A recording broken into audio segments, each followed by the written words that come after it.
Tere tulemast tagasi. Meil on 3. plokk tänasest haridusfestivali päevast ja teema on, millised on uued ootused õpetajale klassiruumis. Et eriolukord on möödas ja vaikselt on kujunemas uus normaalsus. Sellest me juba eelmisel korral rääkisime. Päris mitmeid mõtteid on koolidel, mis võikski nii jääda. Ja küsimus on selles, et kas õpetajad ka selles uues normaalsuses töötada tahavad ja millised need õpetajad olema peavad ja millised oskused neil olema peavad. Ja kas lapsed tahavad, et kool oleks natuke teistsugune, et nendele küsimustele püüame vastuseid leida ja alustame taas väikese videolõiguga õpetajatelt nende arvamustest.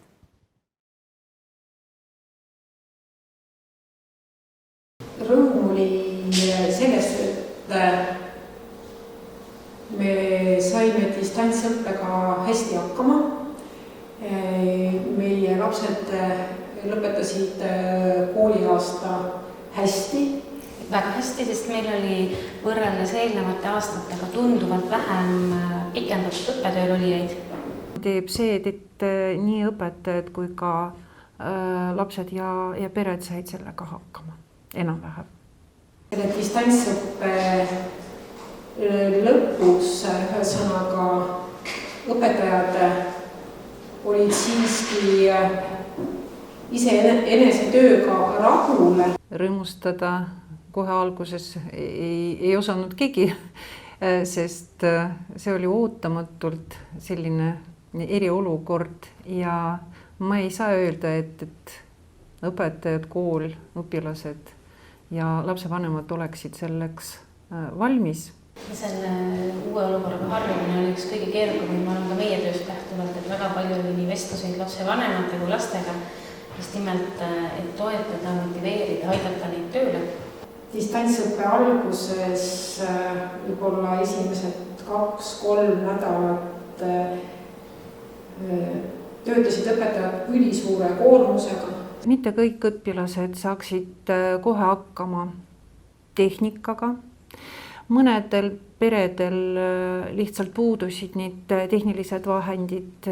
Paljudes peredes lapsevanemad ikka käisid tööl ja see tähendab, et laps jäi koju üksi ja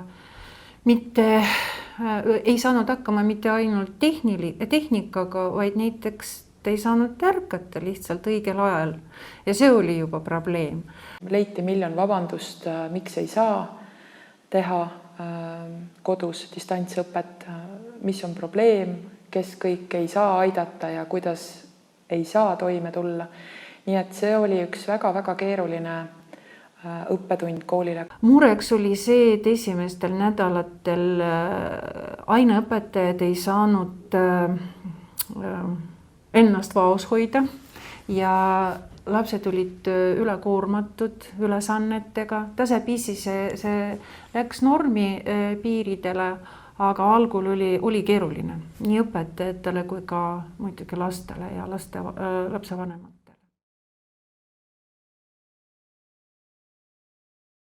Mis need probleemid, mis kevadel olid ja kuidas nendega toime tuldi ja kas millist nii-öelda muutust õpetajad vajavad, et meil on siin stuudiosse tulnud Karin Lukk, Tartu Kivilinna kooli direktor, Kristi Mumm, Tartu Forseliuse kooli õppejuht, Alo Kivilo, Tartu Kristjan Jaak Petersoni gümnaasiumi õpetaja, Aare Ristikivi, Hugo Trehneri gümnaasiumi arendusjuht, Maria Murumaa-Mengel, Tartu Ülikooli Ühiskonnateaduste Instituudi sotsiaalmeedia lektor ja Helmer Jõgi, Tartu Jaan Poska gümnaasiumi direktor. Et kui otsast pihta hakata, siis me mõtleme, et kõigepealt tundus, et kevadel oli selline tehnoloogia oli see põhisõna, et tehnoloogiaoskused olid need, mis õpetajatel kõige rohkem vaja oli, aga kui me neid erinevaid videosid siin vaatasime ja neid varasemaid vestlusi ka mõtlen, et siis tegelikult ka psühholoogia oskus nii-öelda õpetajale, et olla toeks nii lastele kui vanematele kui üksteisele, et õpetajate koostöö omavahel ja ilmselgelt on see, et osadele õpetajatele selline nii-öelda väljakutse olukord pakub nii-öelda rohkem rõõmu ja uut energiat ja võimalust nii-öelda katsetada ja teha teisiti ja teistele see tekitab suurt stressi, et kui me siit, ma ei tea, Kariniga hakkame otsast minema, et kuidas tundub, et on meil nii-öelda õpetajad vajavad teistsuguseid oskusi, kas me ei tea, on meil ka sõnumit, ma ei tea, Tartu Ülikooli õpetajakoolitusele võib-olla, et mingisuguseid uusi mõtteid? Tegelikult vajavad kindlasti, selles mõttes ma arvan, et õpetajad ise on seda on mitmel korral välja toonud ja kui täna tegelikult kuulata neid esimesi ettekandjaid, neid esimesi ringe, mis siin on olnud, siis sealt on need asjad nagu välja ka tulnud, et ma lihtsalt täna, kui ma selle teema peale, ma teadsin, et ma pean siia tulema, et selle teema peale mõtlesin, siis leidsin paar Hollandis tehtud õpetajate uuringut, kus õpetajad tõid ka välja selliseid asju, et mida nagu neil oleks nagu rohkem vaja või mis on see, millega nad nüüd uuel aastal kindlasti edasi lähevad, et mida sealt kevadest peaks nagu kaasa võtma. Ja need läksid väga hästi kokku nende asjadega, mida me oleme nagu Eestiski kuulnud. Ja just, et ütleme see, et mis oskust nagu võib-olla rohkem vaja on just nimelt, et kuidas integreerida neid digitegevusi õppetöösse nii, et neil oleks oma õige koht.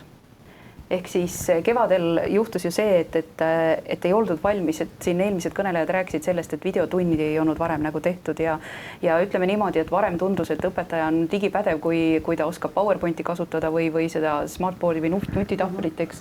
Et siis tundus juba, et tema digipädevus on väga kõrge ja ta ongi sihuke tubli, aga nüüd järsku selgus ootumatus olukorras, et sellest pädevusest jääb vajaka, et mida veel oleks vaja.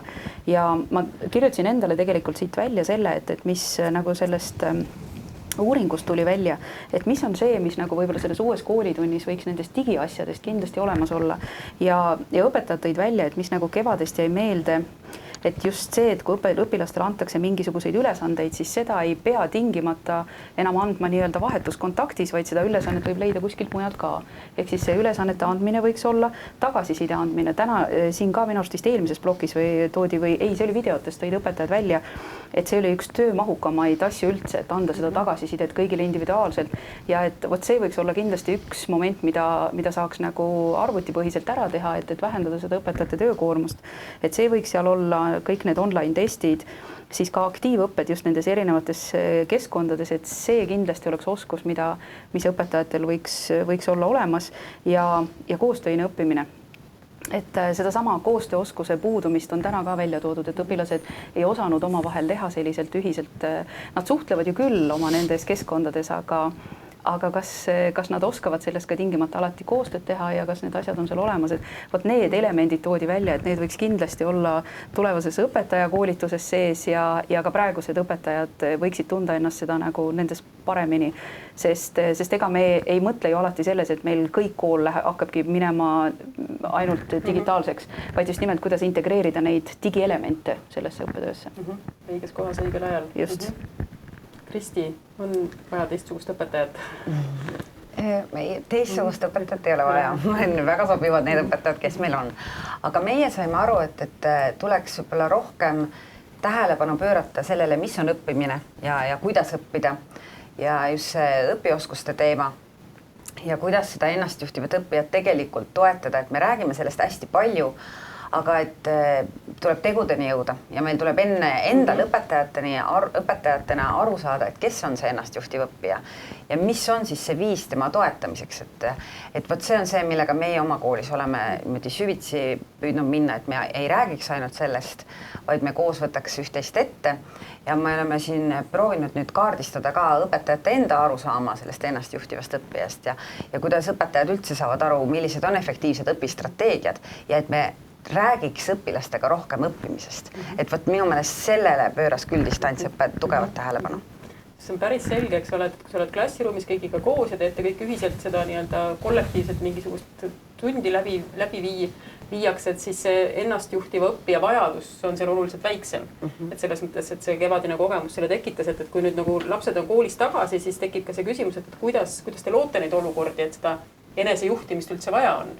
Või kuidas te seda õpetate ka selle kuiva trenniga ja teooriaga tõenäoliselt ennastjuhtivaks õppijaks ei saa arvatavasti? See on hea küsimus meile kahele, et selles mõttes, et me oleme oma koolidega alustanud nii-öelda pilootprojekti korras sellise õppekorraldusega, kus õppetund jagunebki 2 osaks. On üks osa, kus õpilane ja õpetaja on vahetuskontaktis koolimajas ja on teine osa, kus ta teebki neid ülesandeid iseseisvalt, mida ta enne tegi klassiruumis. Ehk siis tõepoolest suunata seda vastutust rohkem õppijale ja anda seda iseseisva töö tegemise oskust.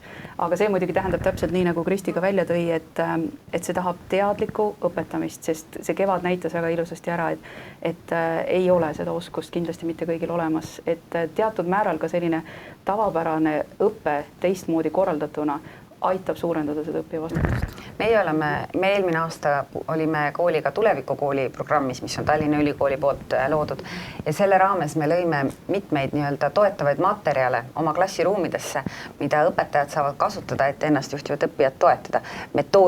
Metoodikapagasi, suure plakati, kes see ennastjuhtiv õppija üldse on, et meil on sellised erinevad konkreetsed viisid, mida me püüame nüüd klassiruumis ellu viia. Väga põnev. Alo, kuidas teie õpetajana? Oli tore kogemus panna ennast proovile või? Ja oli küll väga tore. Et alguses ma mõtlesin, et mis seal ikka, et nii nagu paljud õpetajad, et natukene materjali täiendan, annan neile kätte, kõik on olemas ju, mis see probleem on. Aga siis õpilased kurtsid, et ei saa midagi aru, palun tehke videotund. Siis tegin videotunde ja siis, kui hakkas viimane periood, siis ma mõtlesin, et mul on nüüd 3 klassi sama kursus, et ma hakkan nüüd 3 korda päevas sama juttu rääkima, teadmata, kas keegi üldse kuulab mind, eks ole, et selles mõttes, et kes on seal kohal ja kes ei ole, siis ma mõtlesin, et ma teen siis parem juba videod ette. Ja see toimis väga hästi, et need noormehed, kes siin kaamerate taga on, võivad kinnitada seda ilmselt. Kõik noogutavad. Ja see oli minu jaoks väga põnev. Et see oligi minu hobi, et see ei olnud kohustus või hobi, et ma oleks võinud ka lihtsamini asja teha, lihtsalt kohe 1 tunni salvestada ja jagada, aga mulle just pakkus, sain selle laksu kätte sellest, et sain nikerdada öösiti siis, kui lapsed magasid. Päeval tegi naine tööd, vaatasin lapsi ja öösel nikerdasin ja nii see läks. Aga mis puudutab, et mida õpetajad peaksid nüüd juurde õppima? Lisaks digipädevustele ma arvan, et õpetajad peaksid ka vaatama metoodikad üle. Et esiteks selleks, et ennast tööga ära ei tapaks ja teiseks ma olen ka nüüd arvestanud sellega, et kui ma teen nüüd koolis ka teste, ma teen e-testidena, et kes on klassis, teeb klassis, kes on kodus, võib ka kodus teha, kes ei saa kooli tulla. Aga see eeldab seda, et ma arvestan sellega, et kõik materjalid on neil kättesaadavad. Ja siis tulebki küsimused ka vormistada niimoodi. Ja nagu varasemalt, siis nüüd veel enam tuleb rõhutada kognitiivse taksonoomia kõrgemaid tasemeid, eks ole, et mitte ainult teadmine, vaid ka arusaamine, rakendamine. Ja mis puudutab teadmiste kontrolli, siis ei tuleks kontrollida mitte õpilaste teadmisi õpetaja poolt, vaid õpilane peaks kontrollima siis materjalide õigsust, ehk siis allika kriitilisust, sest et distantsõppe ajal ka koostasin ülesandeid, mis eeldasid, et õpilased otsivad infot ja siis ma pidin kontrollima, et kas ma ise ka leian selle ülesse. Ja ma leidsin ikka väga huvitavaid asju, et selles mõttes, et nüüd varasemalt ma olen lasknud õpilastel teha esitlusi, aga nüüd ma enam ei lase, sest et seal tulebki see allika kriitilisus mängu, et õpilane on saanud mingisuguse info, ta esitab seda ja ta ise ei pane tähelegi, et see on täielik jama, mis ta räägib. Et seda peaks ka õpilastel siis rohkem välja arendama seda allikakriitilisust, mida läheb siis üleüldiselt elus vaja viimasel ajal ühiskonnas. Aga see öötöötamine, see ei mõju muidugi inimestele, ma olen julgustavalt, et öötöötamise oskust õpetajatel... Ja, aga ma sain päeval lõuna ja lastega koos magada ka, et see aitas. Aare, kuidas on, kas on uut moodi õpetajat vaja või milliseid oskusi õpetajal on vaja juurde õppida? Ma arvan, et see õpetaja põhiolemus ei ole selles mõttes ju ikkagi muutunud, et tänapäeva koolis sa pead olema väga paindlik ja ütleme, et see on see, mis lõpuks meil nüüd kevadel proovile pandi, aga oma olemuselt see ei ole mitte midagi uut. Et õpetaja amet on alati nõudnud paindlikku, sa pead alati kohanema sellega, mida õpilased sulle, mida iga uus põlvkond jälle kooli toob. On see nutikellad või on see tõepoolest siis see, et Google saab kiiremini vastused kätte kui õpikust või õpetaja käest. Ehk siis, et seda paindlikkust on kogu aeg vaja olnud seal.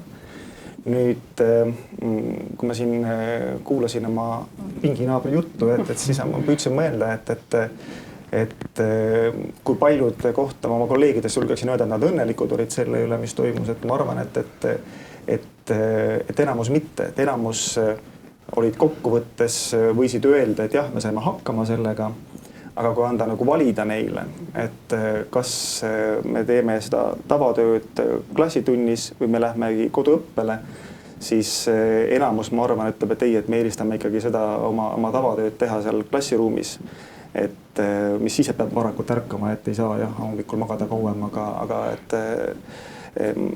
see on ikkagi selles mõttes, et see kevad ei muutnud õpetajat ja ka õpetaja töö põhiolemust. Ja kui see jääb ühekordseks selliseks kogemuseks, siis meil on hästi lihtne tagasi minna oma vana rutiini juurde.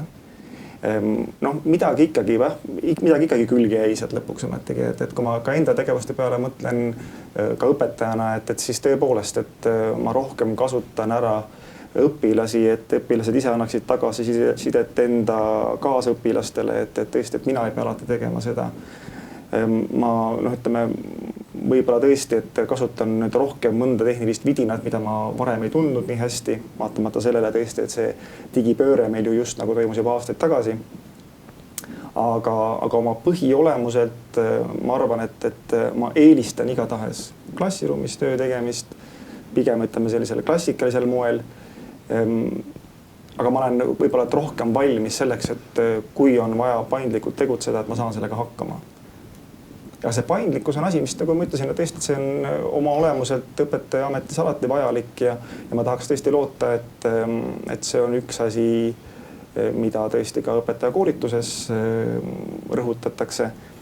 Ma just pärast seda, kui meil siin kohtumine on, lähen ka ise üliõpilaste ette rääkima ja mulle tundub, et need, kes mul sealt vastu vaatavad sealt auditooriumist, et nad on nagu valmis ka igasuguste muutustega kaasa tulema. No, nad on ka midagi oluliselt nooremad, kui ütleme see keskmine õpetaja, kes klassiruumis on. Aga õpetaja olemuselt on olnud paindlik ja ma usun, et ta saab hakkama ka nende väljakutsetega, mida siis sügis meile veel välja pakkuda võib. Maria, sina oled aastaõppejõud ja kevade ärme tohka ja kevadise ja tõesti nagu kevadisest kogemusest üliõpilased väga kiitsid sinu õpetamist ja just sellepärast, et sa organiseerisid selliseid sotsiaalseid kokkusaamisi nii-öelda, et õppijad ei jääks üksi. Ja see ei ole nagu ainult kevadine lugu, sellepärast, et kui täna üliõpilased ütlevad, et mida oleks vaja, et sellist katkestamist vähendada ja akadeemilist edukust suurendada, siis on üks asi, mis võib-olla nii-öelda minu vanustele inimestele tundub üllatav, et seda ülikoolis on vaja ekstra esile kutsuda, on nii-öelda õpigruppe või sellist nagu üliõpilaste omavahelist suhtumist, sest et kursusi on meil väga vähestes kohtades. Arstiõppes on ja siis seal grupid toimivad, aga enamasti on see, et ma õpin erinevate inimestega erinevates ainetes koos ja sellist oma nii-öelda lähedat suhtlusgruppi ei teki. Ja sina suutsid seda luua ka selles distantsõppe olukorras ja üliõpilased väga seda väärtustasid, et kas see on midagi, mis on nii-öelda õppejõu oskusena ka vajalik, et ta näeb seda vajadust ja seda kaasa aitab või oli tegelikult, või mis see sinu kogemus kevadest oli, mida ka õppejõuna on vaja teistsuguseid oskusi? Hea küsimus. See on hästi lai küsimus, et kui see suur laks käis, me kõik läksime kodudesse, siis jooksis mul üks välistudengite aine ka. Ja nemad panid mind aru saama sellest, et me räägime kogu aeg, et empaatia on väga oluline ja me peame mõistma ja püüdma ikkagi suurendada sellist osalusvõimekust ja võimalusi ja nii edasi. Aga siis ma sain päris tõsiselt aru, et need inimesed ei tea, mis neil kodus toimub. Nad ei tea, kas neid nii-öelda saadetakse välja, kui kauaks nad jäävad karantiini, kuidas see kõik hakkab olema. Nad olid täielikus paanikas. Ja ma olen valusalt teadlik sellest, et mul ei ole psühholoogilise nõustamise oskuseid, teadmiseid, pädevusi. Ja üks asi, mis ma sain teha, oli see, et ma suunasin inimesi, kelle foorumi postitustest, isiklikest emailidest hakkas välja paistma teatud paanika, sest tegemist ei olnud ju ainult õppimisega, vaid tegemist oli terve maailm põles. Ja see, et sul mingi kursus jookseb või et matemaatikas ei 2 ülesannet teha, see ei ole tähtis, kui su vanemad on tööst ilma jäänud just. Vabandust, et ma nüüd ütlen siin haridusfoorumil on ju. Aga et see oli minu jaoks selline hästi valus arusaamine, et mis olukordades need inimesed on. Ja ma ei tea, siis ma proovisin lihtsalt midagi teha, millest võiks olla abi. Ja mõned said abi, aga kindlasti oli see lihtsalt piisk ookeani. Aga on see nii-öelda midagi, ma ei tea, või on see tegelikult ikkagi tehnoloogilised oskused, mida me sellest kevadest nii-öelda saime kaasa, et meil on neid oluliselt rohkem vaja või oli ka see teadmine, et tegelikult õppejõu ja õpetaja asi on nii-öelda olla see psühholoog vajadusel. Ma ei tea, kas psühholoog või ütleme niimoodi, et psühholoogi juurde suunaja. Aga sa oled nagu vahendaja ja sa saad mingeid asju võib-olla teha lihtsamaks. Digipädevused on loomulikult olulised, et kui sul seda miinimumi ei ole, siis sa ei saa midagi teha. aga jälle õppejõud olid ju samamoodi ja õpetajad olid samamoodi, olid väga murelike nägudega oma BBB-s ja Zoomis ja kus iganes me ringi hüppasime. Et ma arvan, et see oli väga hea hetk ka selleks, et öelda, et ma ei tea, kuidas see on. Vaatame, ma proovin teid gruppidesse jagada, aga saame 5 minuti pärast kokku ja kuidas oli. Et see hetk, kus sa saad ja oled, see aitab tudengit või õppijat, kui sa ütled, et ma ei tea, mis saab. Et tule katsetame koos. See oli olude sund, et me räägime pidevalt koosõppest ja see on teoreetiliselt olnud ju kontseptsioonina olemas kogu aeg. Aga siis oli päriselt niimoodi, et sa ei teadnudki mitte midagi. Ja ma arvan, et seda lihtsalt tunnistada ja mitte teha seda sellist autoritaarset nägu, et nii, mina tean kõike, armsad tudengid, tulge minu järgi ja siis viskad tikku veel on ju maailmale. Et see oli teistmoodi. Et ma ei usu, et mul oli mingi mega salakaval strateegia ja plaan, et ma põlesin ise täpselt samamoodi öösiti, scrollisin Twitteris, nutsin ja mis USA-s toimub, hommikul ärksin 3 tundi und, lähme teeme jälle tööd. Et see ei olnud mingi ilus, tore ja planeeritud faas, vaid see oli lihtsalt, ma arvan, et see sama, mis me siin kõik tegime tegelikult. Või mitte päris sama tõenäoliselt, aga sarnane. Ma tahtsin täiendada seda, et see sama mõte, mis sa rääkisid enne ka see Prantsusmaa näite põhjal, et tõesti see individuaalne ja isiklik suhtlemine, et helistati kõik läbi. Et kui ma olen nüüd nagu lastega rääkinud, siis tegelikult tõid nemad täpselt seda sama välja, et seda suhtlust oleks vaja, aga kui õpetajad nii-öelda tundsid väga puudu sellest, et me oleksime füüsiliselt klassiruumis, räägiksime omavahel ja nii edasi, siis tegelikult lapsed ütlevad, et õpetajad said nüüd lõpuks kogeda seda, mismoodi nemad suhtlevad, sest nemad ju elavad tegelikult digiseadmetes ja nende suhtlus põhiliselt seal käibki. Ja nemad ütlevad, et nemad tundsid puudu lihtsalt sellest, et seda suhtlust oleks rohkem. Mitte ainult see, et õpetaja annab ülesanded ja õpetaja annab tagasisid, et see sama, mis sa rääkisid, et see sama selliste gruppide tegemine. Ja kui me räägime sellest, et mis see uus ootus klassiruumis võiks olla, siis laste poolt on tulnud täpselt see, et mõelda välja või luua mingisugused sellised võimalused, et olekski mingid keskkonnad, kus kõik on koos ja kus ma saangi nagu, ütleme, õpetaja käest võib-olla vahetumalt seda tagasisidet, et vältida seda, mis siin õppejuhtide ringis tuli ju välja, et ei julge küsida õpetaja käest abi või nii edasi, et selline suhtluskeskkonnad või suhtlusringid oleks normaalsus, just täpselt see uus normaalsus, et selles mõttes see kogemus, mis on, et seda võib palju rohkem jagada ja tõesti mõelda läbi, et mida me saaks koolides selle jaoks teha. Või ka väiksemates gruppides, ma eeldan, et me oleme kõik kokku puutunud selle Zoomi vaikusega, kus on mustad ekraanides, tere kosmos. Aga selle juures on hästi oluline see, et me ei saa sundida inimesi osalema sellistes suurtes gruppides. Ja kui taaskord mina viitan sellele, kui laks käis, siis helistas mulle mu üks enda kunagine õpetaja, kes on tegelikult plaanis minna pensionile, aga siis ta kirus ennast, et ta jäi 1 aasta hiljaks pensionile minekuga, sest et ta pidi selle kõik läbi tegema kevadel. Ja ta küsis nõu, et sina oled sotsiaalmeediaga tegelev inimene, ütle, mis ma teen oma õpilastega põhikooliga. Ja ma ei osanud talle mitte midagi muud sellel hetkel öelda, kui ma ütlesin, et lihtsalt helista neile nagu Messengeris või mis iganes teil kipub olema see domineeriv kanal, võta nad 1, 2, 3 kaupa, ära võta tervet klassi korraga, sest siis sa lähed ise hulluks. Ja ma ei tea, et Tiiu, kas sa tegid seda, aga ma arvan, et just selline nagu minigruppide tekitamine võtab ka maha seda esinemispinget ja painet, mis võib tekkida sellises klassiga Zoomis toimetades näiteks. Jah, õpilased pidasid silmas just nimelt täpselt seda sama, et mitte see ametlik Zoomi tund, vaid just nimelt mingis väiksemas grupis, mis iganes vormis, et ega nemad ei osanud head lahendust öelda, aga see ongi see koht, mida tasuks nüüd mõelda, mis see hea lahendus on. Helmer, kuidas teie õpetajad või ma küsin, kas nad said hakkama, nad kindlasti said hakkama, et küsimus on pigem sellega, et mille abiga nad said hakkama ja kas nüüd on nad oskuslikumad, targemad? See arutelu tuletas mulle meelde ühte õpetajatele artiklit, mille Tiiu Kuurme oli kirjutanud, tal oli seal kusagil vahel ka küsimus, kas käisi aeg lõpuks on Eesti kooli saabunud või veel ei ole saabunud. Me räägime täna sellest asjast, me räägime täna asjadest, mis on seotud ainekeskse paradigmaga. Tegelikult õppekava väljundid, nagu te seal ütlesite, on ju suuresti seotud õpioskustega, metakognitiivsete oskustega. Ja tegelikult see sama distantsõppe aeg andiski meile nagu selge vihje sellele, et me peame tegelema just nimelt nende teemadega, rühmas töötamist. Nad ise moodustasid ju rühmasid tegelikult.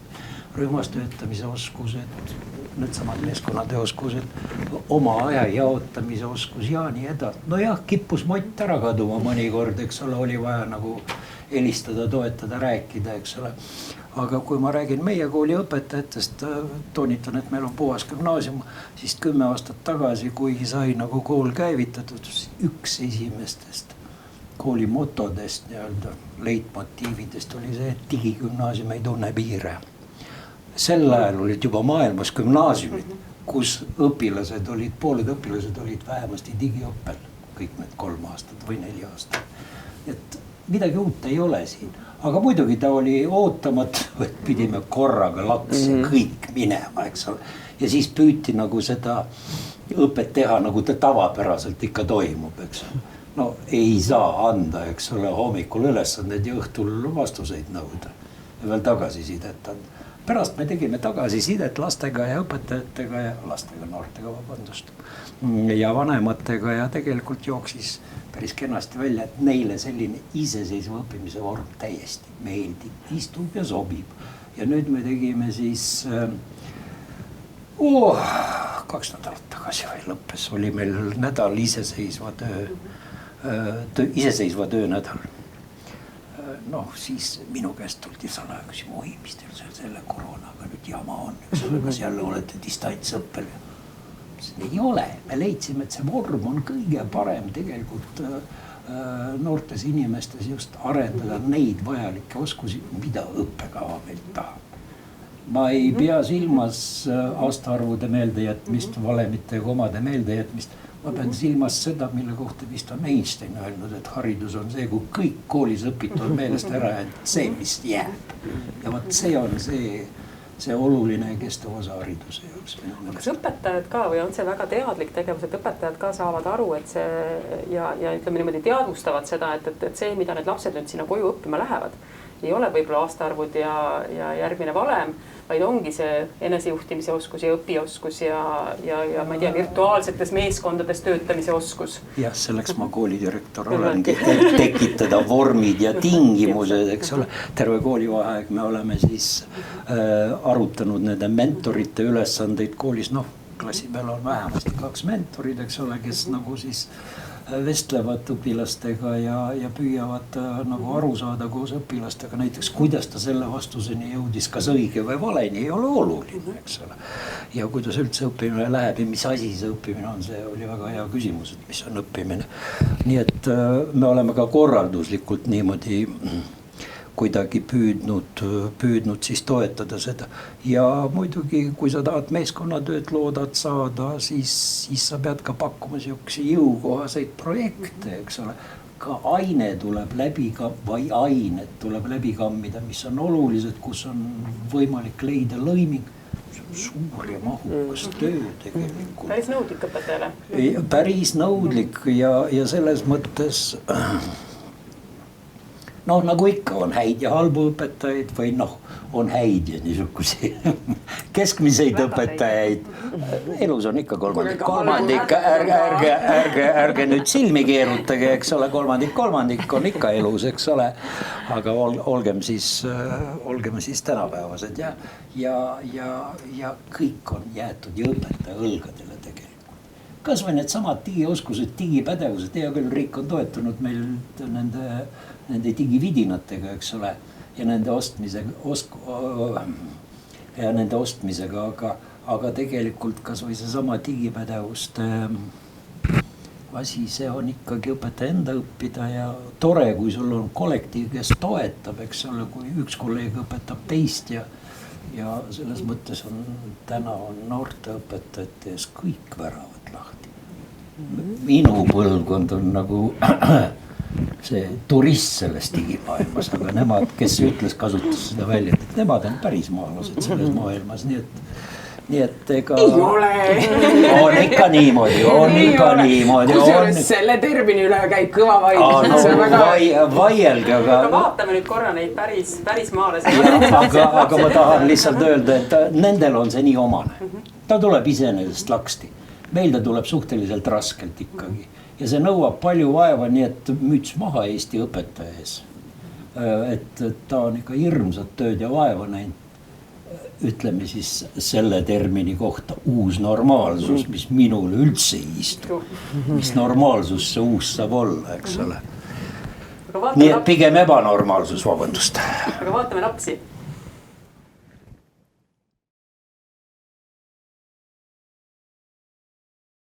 Mulle meeldis kõige rohkem loodusõpetus, sellepärast et seal oli õues hästi palju ülesandeid. Mulle meeldis ka vahelduseks, nii-öelda peale pikki kuid koolis istumist vahelduseks kodus olla. Et alguses oli kindlasti väga tore, aga aja möödudes muutus see kindlasti raskemaks ka just nii-öelda koolist ja sõpradest ja õpetajatest hakkas puudus tekkima.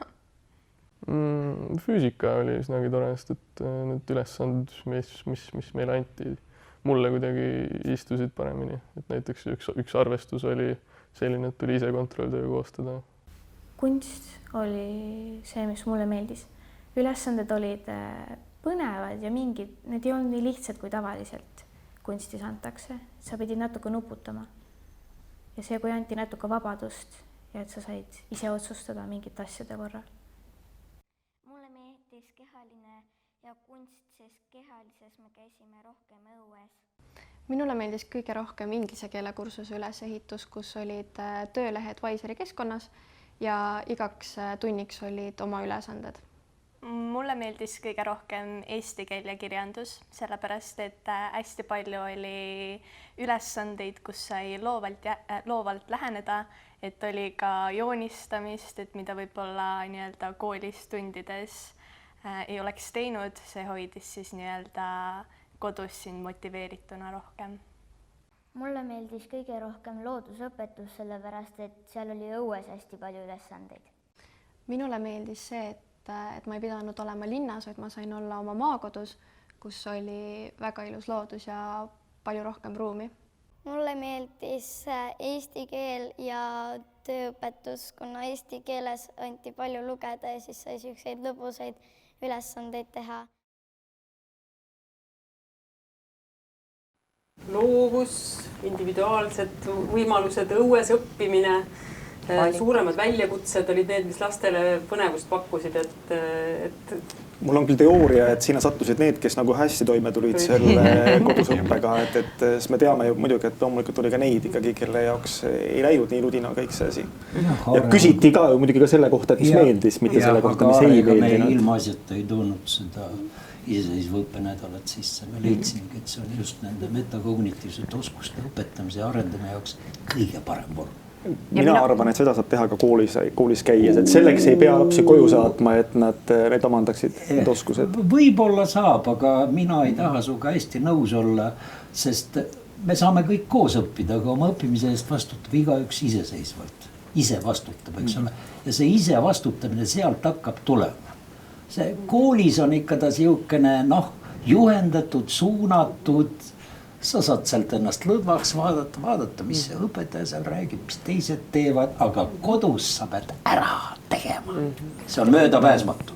Ülikooli seisukohast mina kuuled nagu kulda seda, et tuleb iseseisva õppimise oskust tugevdada, sest see on see, millega esmakursuslased kõige rohkem hädas on. Ja kui me vaatasime enda kevadist sellist tagasisidet, siis esimene kursus oli kõige rohkem hädas, viimane kursus sai väga hästi hakkama, et see oskus nii-öelda ise õppida, kuidagi näeme, et ülikooli käigus kujuneb, aga väga tore, kui see nii-öelda tulevad selle oskusega juba. Eks põhikoolid on väga nõus selle põhimõttega, aga mulle tundub, et põhikoolis ei saa seda päris lubada sellist asja. Et mulle tundub, et meie praegu peame tegelema sellega, et neid oskusi koha peal õpetada nii-öelda ja arendada, et me ei saa neid nagu lihtsalt, et minge koju ja proovige hakkama saada, et need eeldused gümnaasiumi õpilasele ja põhikooli õpilasele väga erinevad. Et me oleme piirkonna kool, et meil on väga erinevad õpilased. Aga ma tahtsin... Tervet kogukonda teenindab, vabandust, aga ma tahtsin öelda muidugi kas või selle sama iseseisva nädala ettevalmist, me leidsime nii palju vigu mis me tegime selle nädala ettevalmistamisel, see õpetas meid endid ka tegelikult. Praktika käigus sa ikka õpid päris palju. Mina selles mõttes olen Helmeriga nõus, et seda iseseisvat tööd ainult klassiruumis õppida ei saa, sest täpselt seesama, et ikkagi kontroll on sellisel juhul õpetaja käes ja või vähemalt õpilane annab selle talle, sellepärast et ta ei pea nagu täies vastutuses sellisel juhul ise tegutsema, et mingi osa peab olema kindlasti see, kus tal on see iseseisev vastutuse lugu. Ja minu arvates siis samas videos lapsed ju tegelikult ise ütlesid, mida on vaja, vaheldusrikkust, seda, et kogu aeg oleksid ainult iseseisval õppel, see ka neile ei sobinud, aga nad ise ütlesid, et vahelduseks oli väga hea ja selles mõttes selline õppevorm, kus midagi nad teevad ise, ta võtab ise vastutuse, tal ei ole kõrval õpetaja, kes teda, põhikoolis meil on ikka ju õpetaja see, kes käib ja tuletab meelde, et kuule, hakka nüüd ülesannet tegema. Kodus tal ei ole seda. Kodus ta peab ise olema see, et mina pean nüüd hakkama ülesannet tegema, et sellepärast ma olen väga nõus sellega, et ikkagi mingi osa peab olema see, kus tal ei ole seda torkijat kõrval, ka põhikoolis juba, et seda iseseisva töö osa peab tõusma, sest see kevad näitas, et lapsed ei ole meil valmis selleks. Ja see, kui sa ütled, et ülikoolis esimene kursus oli hädas, siis see tähendabki seda, et altpoolt ei ole see oskus niimoodi kaasa tulnud. Aga mis riiklik õppekava, nagu Elmer ilusasti ütles, mis riiklik õppekava eeldab, enesemääratluspädevus on meil üldpädevuste üks osa.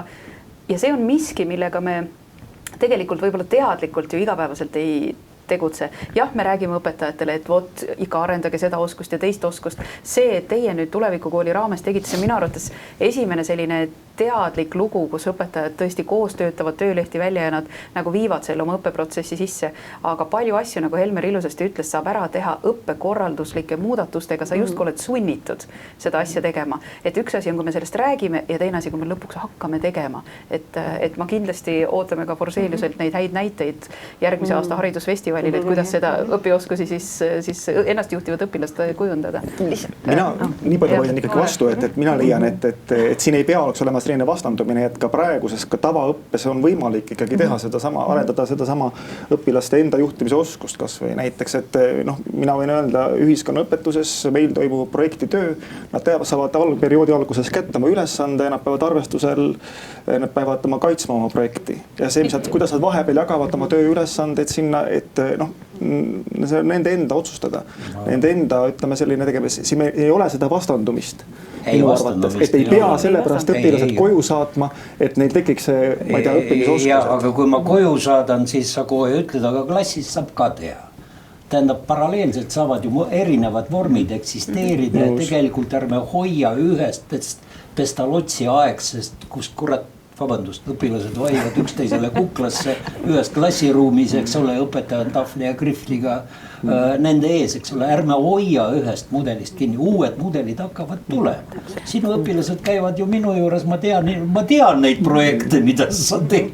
Alati ma higistan, kui ma vastan nende küsimustele, aga need on ju väga kiftid ja nad on väga viisakad tänavad, et ma vastasin ka, eks. Aga Maria? Ja ma tahtsin lihtsalt ja seda öelda, et ma olen hästi nõus, et seda tuleb et me peame põhikoolis juba sellele tähelepanu pöörama, aga mulle praegu tundus ja mida meie ise märkasime, et me ei olnud sellele nii palju tähelepanu pööranud ja see distantsõpe tuli peale ja meil oli õpilasi, kes olid hädas. Ehk siis ma tahan öelda seda, et me põhikoolis peame sellest rohkem rääkima, kuidas nad hakkama saavad, kui nad lähevad sinna koju. Et mitte lihtsalt paneme nad koju ja vaatame, mis juhtub. Et see ei toiminud. Et sellepärast me nüüd süsteemselt sellega proovimegi tegeleda, et õpetame ära ja siis võime hakata veidi veel katsetama. Et seda tahtsin lisada. Aitäh. Ja ülikooli vaatest on täpselt sama, et lihtsalt see kõlab õudselt, aga mõned inimesed kukuvad ragude vahele. Ja nii ongi. Need on reeglina need inimesed, kes ei suuda hoida ise oma motivatsiooni üleval. Ja töötades nagu suurte kursustega alarahastuse olukorras, nagu haridus ikka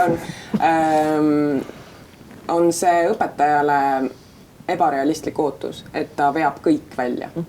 Ja sellepärast ma kardan, et see on asi, millele me ei tohi nagu rääkida ainult idealistliku juttu, et me kõiki saame aidata, me kõigini jõuame.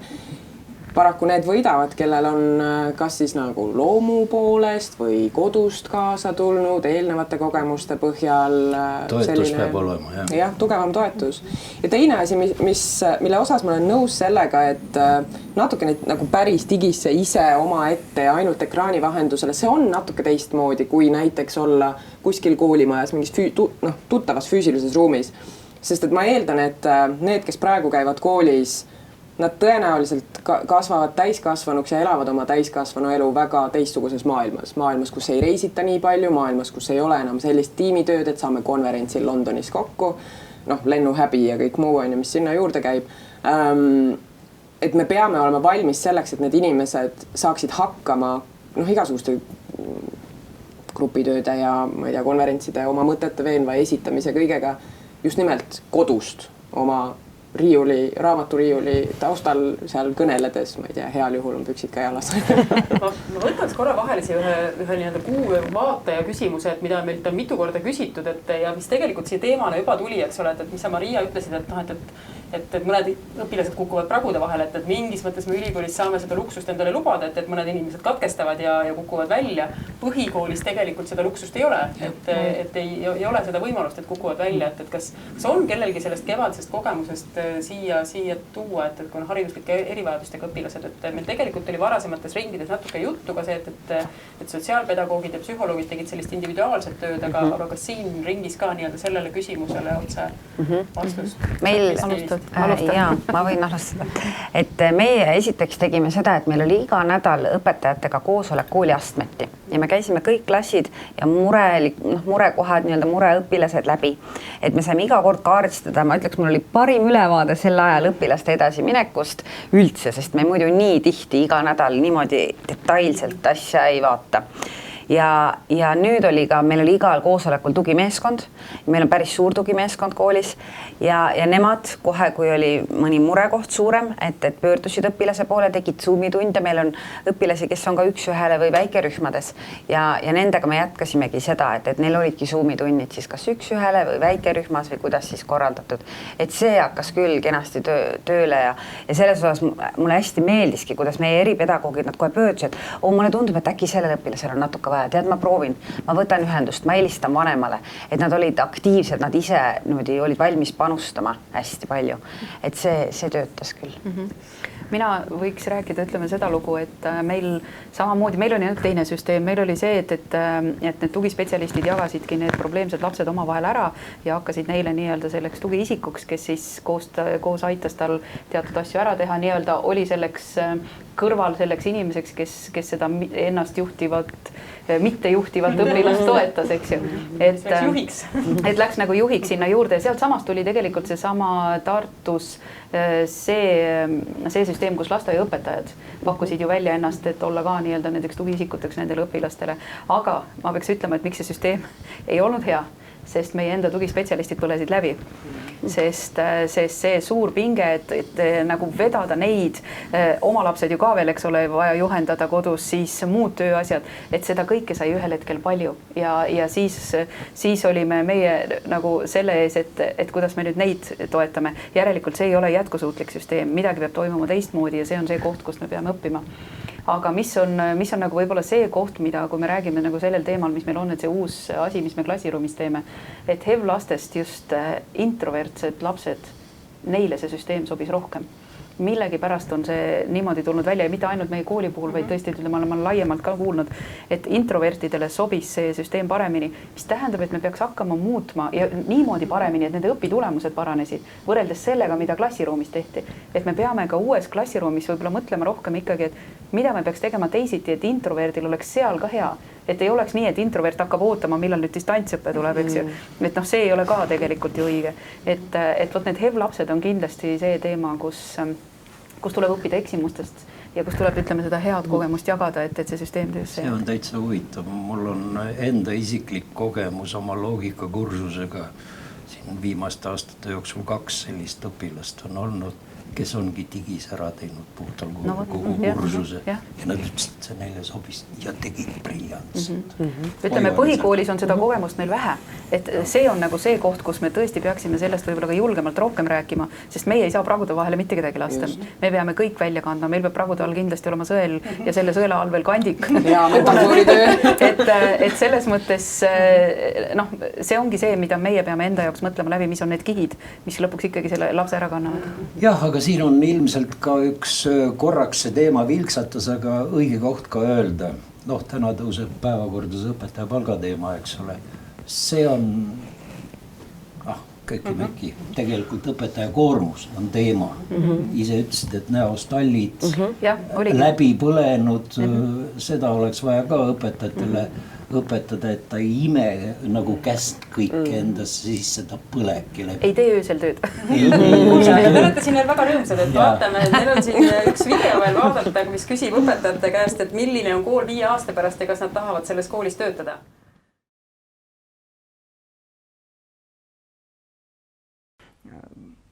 Oleks võib-olla erimetoodilisem, aga siis see meeldiks mulle muidugi.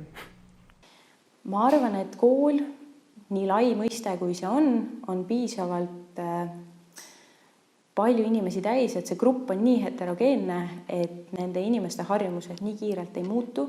Ja ma arvan, et meie kool on üsna sarnane sellele, mis ta on täna ja see pakub piisavalt võimalusi, et kasvada, areneda ja teha asju nii põnevalt, kui endal on soovi tegelikult teha ja see ongi väga hästi. Et kõigepealt tahaks rõhutada 2 asja, mida ma tahaks näha tulevikus. See on kõigepealt hübriidõppe, mida saaks edasi rakendada, sest veel 10 aastat tagasi mõtlesin ülikoolis õppides, et saaks niimoodi koolis õpetada, et midagi saaks kodus selgeks, midagi koolis. Et näiteks kui geograafia tunnis, siis me ei peaks nii palju koha peal lugema ja materjali omandama kui näiteks kehalises või keeleõppes. Et keeleõppes on oluline ikkagi kuulata ja siis keskkonnas viibida ja siis suhelda oma vahel. Ma päris ausalt arvan, et 5 aasta pärast kool ei ole nii tohutult muutunud võrreldes siis praegusega või siis võrreldes selle koroonaeelse ajaga. Ma arvan, et mulle meeldib 5 aasta pärast kool. Kui tuleks küsimus, kas 25 aasta pärast meeldib, siis arvestades oma vanust, ma võiksin olla natuke kahtlev. Aga 5 aasta pärast kindlasti veel, sest praegu ma tunnen enda sees seda tahtmist areneda, seda, et elu muutub ja ma tahan, et see muutuks. Need 2 asja lähevad omavahel kokku. Ikkagi midagi sellist, kus õppimine toimuks nii, kuidas õpetajale sobib, nii, kuidas õppijale sobib, ehk oleks see sama individuaalsus garanteeritud. Seda on raske öelda, aga ma usun, et ilmselt see töö, mis me teeme koolis muidu, mingis osas liigub kodudesse. Ehk siis kodu roll õppimise juures muutub veel tähtsamaks. Ma arvan, et väga palju võrreldes praegusega 5 aasta pärast polegi muutunud. Et mingil määral 5 aastat polegi nii väga pikka aeg. Et muutused võtavad kauem aega. Ma arvan, et me rohkem liigume ikkagi ka sinna poole, et digivahendeid kasutatakse rohkem. Et me leiame rohkem variante kui ainult õpik, töö, vihik, kontrolltöö, tunnikontroll. Ja õpetajad kasutavad neid. Ja mulle meeldib see.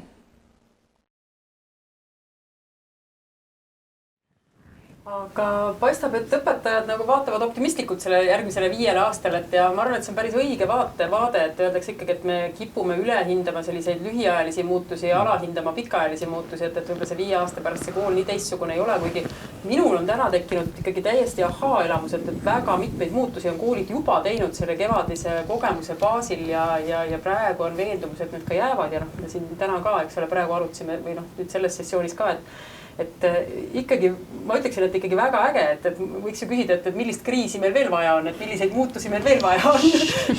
Võtame rahulikult, et seedime selle ära.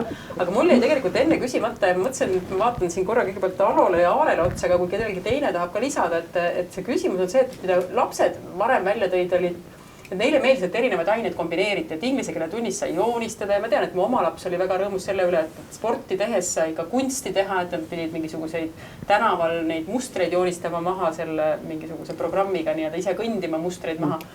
Et kas teil on, kas teie koolis või teie enda õpetamisest on kogemus, kui erinevate ainete lõimimist sai ette võtta tänu sellele nii-öelda distantsile?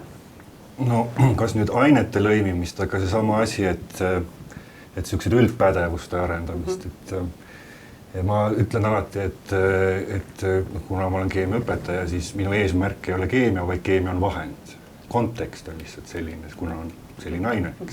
Ja kui õpilane ütleb, et ta ei oska lahendada, sest ta ei oska keemiat, siis ma ütlen, et sul ei olegi vaja keemiat osata, sa pead oskama arvutit kasutada ja lugema. Ja funktsionaalne kirjaoskus tegelikult ja loogika. Teinekord mõtlengi, et see on tegelikult IQ test, millega sa harjutad eesti keele eksamiks. Et see, et seal on keemiaga, see on midagi seotud. Et see ongi see, et sa loed ja saad aru, millega kokku käib. Aga miks üldse kogu see jutt oluline on, sest et isegi kui ei panda meil üldse neid koole kinni, siis alati on õpilasi, kes on kodus, kas tervislikel põhjudel või siis kui lennukid lendavad on välismaal, et spordilaagris näiteks, et siis peaks olema ikkagi võimalik saada täisväärtuslikku õpet ka digitaalselt. Ja siiamaani on olnud asjad, mis võiks olla, aga nüüd oli vajadus suurem ja nüüd ta on olemas ja sealt saab edasi minna. Aare, kas teil oli koolis mingid selliseid erinevate ainete kombineerimist tänu sellele kevadele? Kõik ained integreerusid arvutiõpetusega. Absoluutselt kõik ained. Et selles mõttes, et see lõiming oli kindlasti kohe olemas. Aga jällegi ma tahaksin rõhutada seda, et tegelikult kui me räägime ainete vahelisest lõimingust, siis see peaks olema ju igapäevane reaalsus, mitte erijuhtum või mingisugune eriolukorrast tingitud asi. Et jällegi ma saan rääkida enda aine seisukoha pealt, et mul on väga lihtne näide, et kui ühiskonnaõpetuses esitatakse seal analüüsis, see läheb ka eesti keele õpetajale, kes vaatab selle üle ja annab tagasisidet ka keele kohta. 12. klass, eks ole, tõesti on nagu nii. Just kõik, mida me teeme, me valmistame ette paratamatult ikkagi näiteks küpsuseksamiteks, mida seal lõpus teevad.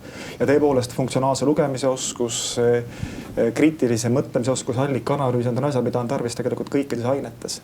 Et võib-olla, et me ei teadvusta endale seda väga palju, aga et kool sõltumata sellest, kas meil on eriolukord või ei ole eriolukord, peaks ette valmistama ju eluks ja elus sul ei ole nii, et selles lahtris on nüüd keemiaga seotud asjad ja siin on füüsikaga seotud asjad. Et me peaksime endasi andma elulisi oskusi. Selles mõttes on Aarel õigus, muidugi gümnaasiumis on ka selline aine nagu uurimistöö või selline asi nagu uurimistöö, see on tegelikult väga oluline. Seal saavad kokku päris mitme aine õpetajad. Lisaks komade panekul on vaja Exceliga toimetada ja nii edasi. Nii et loodame, et kooli tuleb rohkem selliseid integreerituid asju. Mina olen õpetaja 75. aastast sellest lõimingust ja interdistsiplinaarsusest on kogu aeg räägitud. Ja jäädakse vist rääkima. Kui ma teeks lõpuringi, siis teeme siis seekord nii pidi, et kas see suund, kuhu kool nüüd tänu sellele kevadisele tõukele liigub, et kas see meeldib teile? Jah, hakkame sealt Helmer teist pihta. Ma arvan, et me oleme palju rääkinud igasugustest õigetest asjadest, aga nüüd tegelikult me oleme toimetama ka hakanud. Ja ma arvan, et meie kool liigub päris õiges suunas, sest tütarlapsed siin sealpool servas alustasid oma juttu, et me hakkasime mõtlema selle üle, mis asi siis õppimine on. Ja tegelikult sellest tulebki alustada. Ausalt, lihtsatest asjadest, mis on iseenesest väga keerulised. Maria, kuidas sulle, kas siis ülikooli või kooli vaates? No kui ma õpetan põhikoolis ka mõnda kursust, siis mul on väike sissevaade teise eagruppi ka. Üliõpilastel on nii kõrini ekraanide vahendusel õppimisest. Seda kajab nagu väga-väga suurel määral. Aga teiselt poolt mõned asjad, mille jaoks on muidu nagu suur hulk inimesi kokku karjatatud, on ju lihtsalt selleks, et kuulata. Tegelikult ei ole vaja ju. Siin on nagu sellised eneserefleksiooni kohti on hästi palju, et mida sa teed ja kas seda on päriselt vaja. Sest et õpetamisteadus üleüldisemalt ju ei väidagi, et nad kõike teavad. Me alles uurime ju kõike. Mitte, et ma oleksin haridusteadlane muide. Mina nõustun selles mõttes Helmeriga, et tegelikult minu arust meie kool on pikka aega liikunud õiges suunas, aga nüüd me saime nagu mingisuguse löögi, mis oligi ise, mis kehapiirkondades selle saite parajasti selle, aga mis natukene võib-olla, et see sundis mõningaid asju natukene võib-olla, et siis kiiremini tegema. Aga ma nagu ütlen veel kord, et kui taastub normaalne olukord, siis hästi lihtne on tagasi minna oma sellisesse mugavustsooni. Et sellega peab ka tegelema nüüd, ja õnneks praegu meid hoitakse ilmselt ärevuses veel, nii et meil valmisolek on kõigil olemas ikkagi jätkata nii nagu kevadel. Et see võib alati natukene takistab seda, et tagasi vajuda. Ma arvan, et see digi peaks olema võimalus, mis on siis alati olemas, aga see peaks olema siis ainukene fookus. Ja toon siia juurde ka selle, et lõppude lõpuks käivad ju õpilased koolis ka muudel põhjustel kui ainult õppimiseks. Kõik sotsiaalsed oskused tulevad ka ju juurde ja huviringid ja nii edasi. Et mul üks endine kooliõde töötab Tallinnas, kus on ka huvitav süsteem, eks. Ja siis kui mindi sellele 2 nädalat süsteemile, siis ta kommenteeris, et ta ei ole kunagi näinud, et õpilased oleks nii väga tahtnud koolis käia. Tavaliselt on vastupidi. Nii et kindlasti, kui on võimalik ikkagi koolis käia, aga see digivõimalus peab alati ka olema olemas. Kas või selleks, et lapsed tahaksid jälle kooli tulla. Ja Maria tõesti väga ütles õigesti, et ülikoolis on tõesti väidetakse, et praegu on, kui on võimalik tulla, siis ollakse palju rohkem kohal nii-öelda või loengutes, kuna loengutes käimine ei ole kohustuslik, aga tahetakse tulla. Ja ma olen hästi nõus eelkõnelejatega, et minu arvates praegune teekond on hästi põnev ja selline, et ohtlik on ka libastuda, just mis siin ka välja toodi, et me liiga sellesse digisse ära ei lähe, et minu arvates ei tohi ära unustada seda õpetaja-õpilase suhet, millest kõik tegelikult alguse saab, et milline see õpetaja inimesena on, et me seda ära ei kaota ja seda suunda. Ja just seesama, millest me alustasime, et mis see õppimine on ja kuidas õppida, et sellega veel edasi minna ja mitte ainult rääkida, vaid tegutseda. Sulle meeldib see suund? Mina saan kõik kokku võtta selles mõttes küll tõesti, et minule see suund väga meeldib. Mitte, et see kriis mulle meeldinud oleks, aga see suund, kuhu me nüüd sattunud oleme, on tegelikult õige ja hea ja minu arvates on just see pool ka hea, et on tulnud välja, üks on see, et meil on seda digi vaja, aga sinna kõrvale on järjest rohkem tulnud ikkagi see ka, et see tahtmine kooli tulla, see on tegelikkuses tõstnud ka võib-olla õpetaja väärtust, sest õpilased ja õppijad ka ülikoolis tunnetavad, et kui ennem oli juttu sellest, robot võtab üle ja siin ei ole mingit, miks üldse seda vaja, et lindistame kõik videosse ülesse ja pole seda inimest sinna juurde vaja, siis järsku on ühiskond tunnetanud, kui oluline on see inimene seal taga, et ainult masin ei asenda.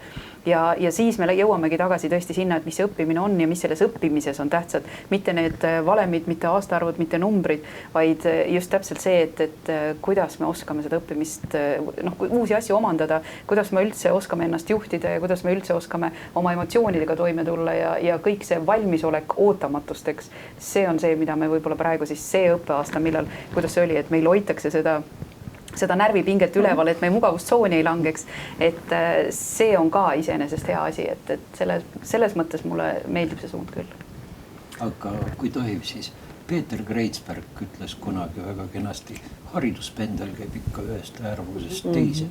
Küll ta ükskord siia keskele seisma jääb. Aga see võtab aega. See võtab aega loomulikult. Suur tänu teile ja jõudu selle suuna jätkamisel, mis meile kõigile meeldib.